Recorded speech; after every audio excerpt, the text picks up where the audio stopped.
It's Mike again with the Impossible Puzzles Show. We're at episode 100. Good Lord, I didn't know we'd make it.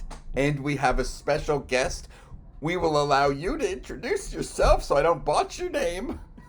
I would love to introduce myself, Mike. My name is Andee Scarantino. Let's see, what do you want to know about me? What would you like in the introduction? Oh, good Lord, I know a we're question live, but upon I a can- question. There's a lot of layers. I mean, You agreed to spill the beans. You agreed spontaneously I did. to join an episode of a show. Maybe you don't necessarily know that there might be secret plots Well, to share your let's do story. that. First of all, we have to the safeguards. And why would you even agree to allow me to record with a microphone and oy vey in a Zoom meeting? God forbid. I will tell you, I am excited. I showed up for a chat. I agreed to do a spontaneous podcast episode, so I think it's super fitting, and I love the idea that we're just hanging out. And so, if you would like to know who who I am, I am a lot of things. I am expansive. I expand freely without restriction. I am limitless in what I can create. That is how I would start who I am. Now there are things that I do for money, and I think when people ask, who are you? Introduce yourself. What do you do? It's usually, what do you do for money? In which case, I'm an online community builder, a director of operations, a transformational coach. I do all those things for money. I create a small amount of money for joy, in which I write, but I mostly write for joy because it's just a natural gift. And then there are things that I do just because they are of service to humanity. So I'm building a community called Humans 2.0, which is about basically the future of Homo sapiens. I believe that because I work in AI and I love AI and I use AI, I believe that AI is making access to knowledge. The man I work with, Kyle Shannon, he basically says AI is doing for knowledge what Google Maps did for direction. And he says a lot of things, but that's among the many gems of wisdom that he says. And it's all about, like, AI will just take all of knowledge and bring it to a point. So who are we and what do we do and what is all of that? And that's our next iteration. So I am currently in a passion project building the community of Humans 2.0, which is about the future based in love versus fear. And how we ascend to that next layer. So that is what I do, completely of service for money. So there it is for you. That's who you're talking to. We have opened a can of worms. We will see how far we can get in the 22 minutes we have left per se. What? You have always been involved in community, or at times in your life were you one who hides in their basement and hides under the desk and hides behind the microphone? Or were you always a personality of internetology? Fascinating question. Believe it or not, I've worked most of my early life in hospitality. I worked in restaurants and bars. I went to undergrad for broadcast media, so I think that the idea of being in media and being online, because I'm an elder millennial, so kind of grew up without the internet, came of age with it. I think I was always on the computer, but I was very much in the world and in third spaces.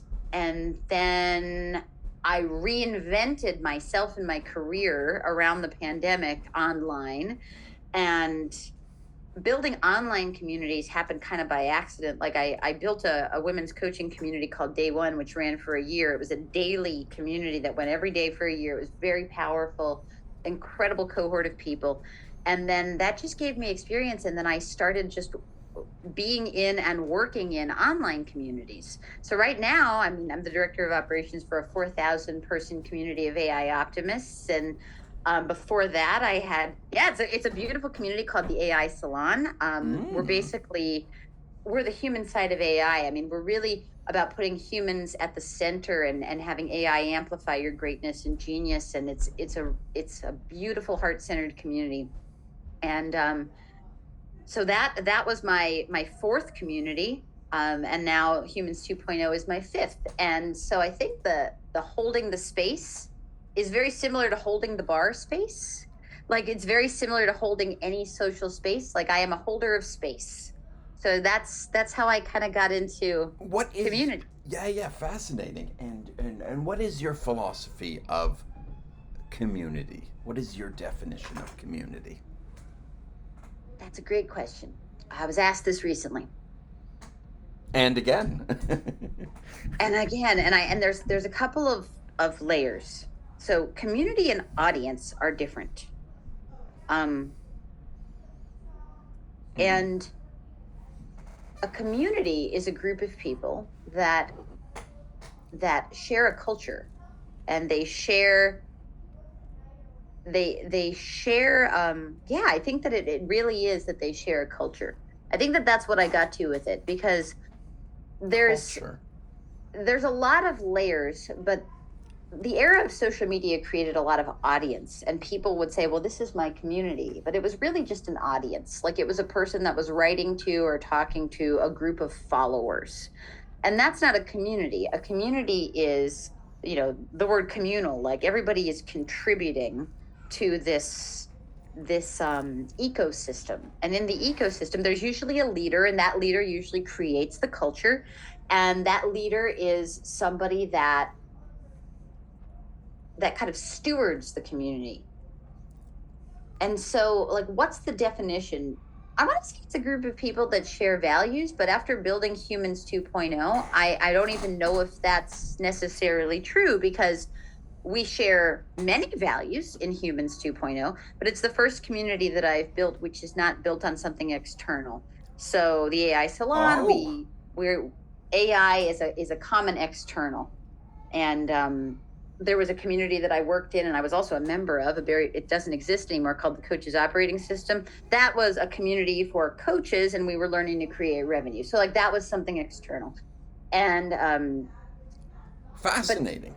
Go Humans on. 2.0 is not that, where it's based on internal things. So it's interesting, and even that's different. So I would love to say, oh, we have shared values. We have some shared values.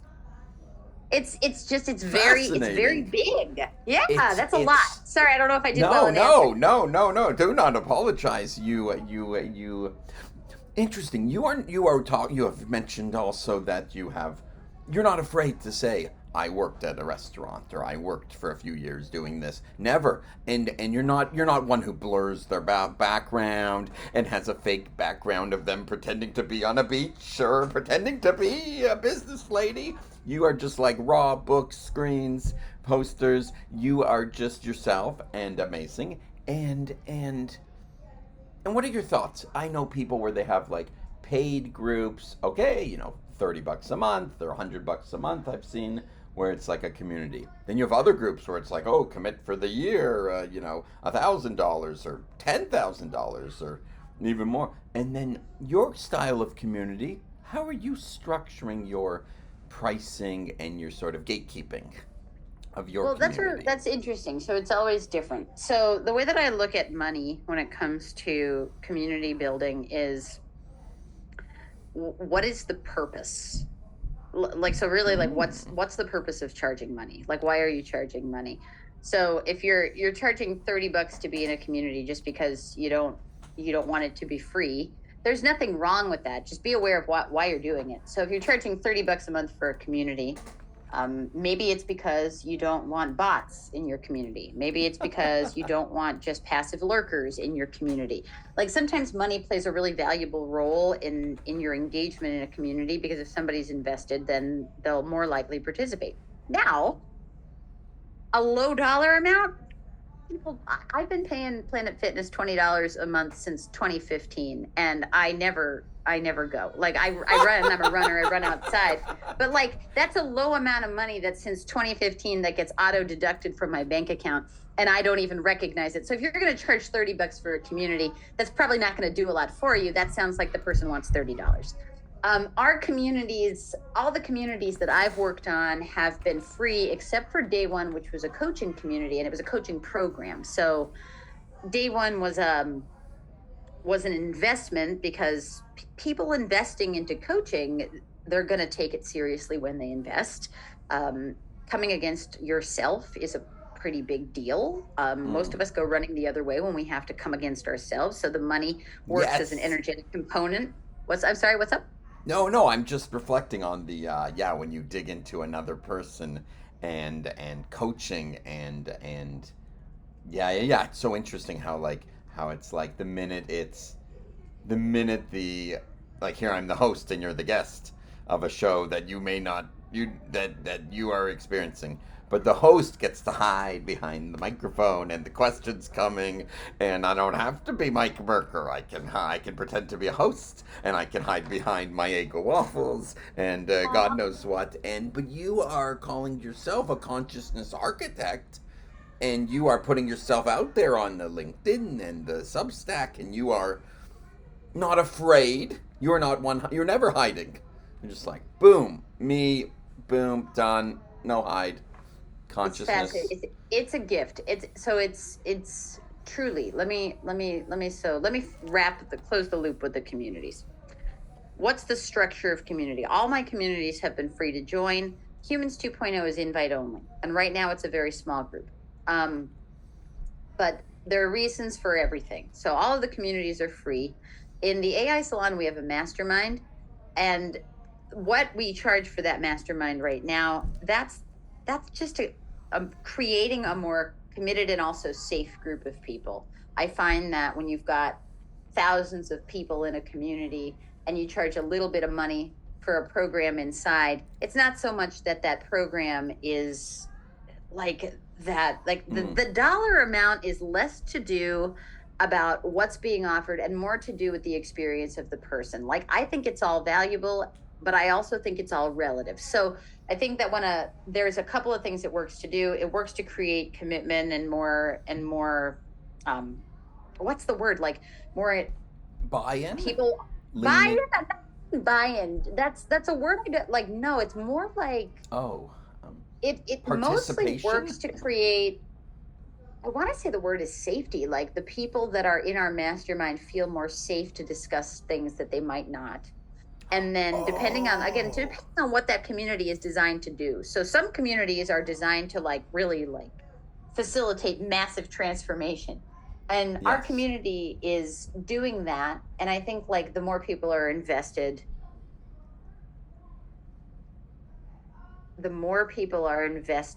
not like financial, like in our case, It's it's not money. it's not There's not a money. wall, and it's like, well, to come in, you gotta pay your way over the wall. Yeah, It's not like that. it's not It's not that, because Scientology. You know. I offer scholarships for our mastermind as well. So those are agreement based. So we have Oh, people that pay for our mastermind, and then I offer scholarships as well.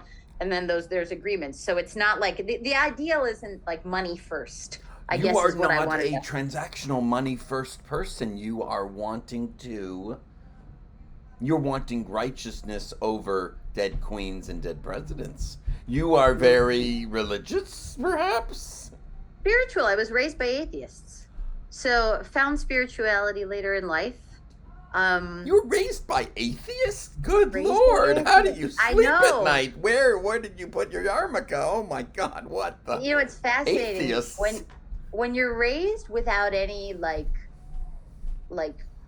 scripts about what divinity is. What the You hell? That's only terrible. know what your experience of it is. So if you're raised without like people scripting at you about what it is, and then you have a godly experience, you recognize that, and you're like, that's what that is. So it actually was a gift for me. Okay, wait a second. You had what kind of godly experience? The heavens opened, you were caught by angels, you I had what? a couple of things. So the first feeling I ever had of unconditional love happened in a running event. But I had a spiritual awakening in 2018, which I talk about pretty frequently, where I was in a very toxic relationship at the time. I don't know if there's video with this podcast, but I did not look Yes, at anything like this. This is a video based But show, I I should say. I I was a very different person then. I weighed almost 200 pounds. I had been a cigarette smoker for 18 years. I was 32. I was a drunk. I was really heavy. I was just all of these things. And I was in this very not good relationship. Like, he wasn't a bad man, but it wasn't right. It started in a way that wasn't in integrity, and it was long distance. And I was visiting him in another state, and we just were drinking too much, and we got into a big fight. And he said I wasn't welcome at his house, and we were yelling and screaming. And it ended up that he left me at the airport in the middle of the night without a flight home, and he blocked my phone number, and he went to bed. And this is Oh my January of God. 2018. Crazy. I know this is my this was the moment. So this is in Columbus, Ohio, and I spent the night in the airport, and I was able to buy a flight on Skip Lagged. And then the next morning, as I was waiting for that flight back to New York, and I was sitting at the gate, I had this woman that was like sitting across from me, and I had spent the night like, in an airport, and I had been drunk, and I had been crying, and I had been puking, and I'd been doing all these things. And she just looked at me and she goes, "Are you okay?" Fascinating. And I just went, and I just said, "I'm fine." And I start yelling at this woman. And then all of a sudden I was like, I don't even remember how much I yelled at her. I remember I was not nice. And then I remembered it was just like, oh. An awakening, a moment of pause, a reflection. It was a proper reflection. And then everything changed after that. Like, everything overnight. Overnight. Came home, lost 50 pounds, quit smoking. I ran my first marathon at the end of that year. Stopped drinking soda. Soda? I stopped drinking alcohol 2 years later. So I didn't stop drinking alcohol right away. But alcohol is a killer. We all, who has not fallen down the alcoholic slip and slide of reality? Wild. Doesn't matter how. How many? I won't name any synagogues where they're like, okay, pause in the prayers.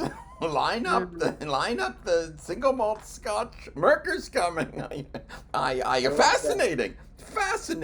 And but you're in New York. I'm in New York. The large apple. I'm sorry, I don't remember. I'm coming to you from Toronto, Canada. Toronto, cool. And community and consciousness architect. On LinkedIn, you call yourself, you say Andee in brackets Andrea Scarantino, consciousness architect, strategic partner to visionary men, Bukowski style writer. That is the strangest. That is the most unconventional. I know, it's so wild, right? There's you don't.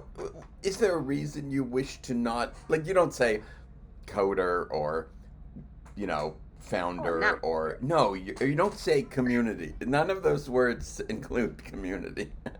Fascinating. But I build community. If you go down to my work experience, you'll see a whole bunch of communities. I'm scrolling. I'm literally in real time. I'm scrolling upon You're scrolling. scrolling my LinkedIn. I'm cyber. So there's a couple of things. Exploring. Consciousness architect it always was hard to write a headline because I don't know if you follow human design. I'm a Manny Gen. I have a lot of passions, and I'm good at a lot of things, and I do a lot of things, and I'm doing a lot of things all the time, and many things for money usually at the same time.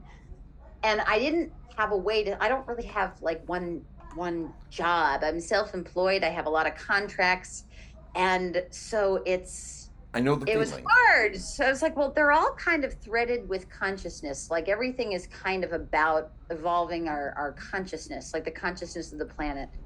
And then strategic partner to visionary men is in the EOS world, entrepreneurial operating system, there's a role called the integrator, which is somebody that takes a visionary's ideas and figures out how to make them happen on paper, which I do very easily. It's just easy for my brain to do it. And it's something that I get paid for.